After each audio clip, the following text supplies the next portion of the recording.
சுட சோறு, அரைச்சி விட்ட வெங்காய சாம்பார் பாருங்க, பருப்பு ரசம், இது களத்து பருப்பு,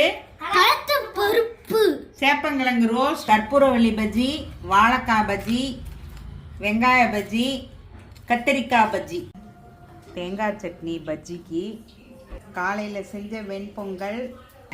வாங்க சாப்பிடலாம்.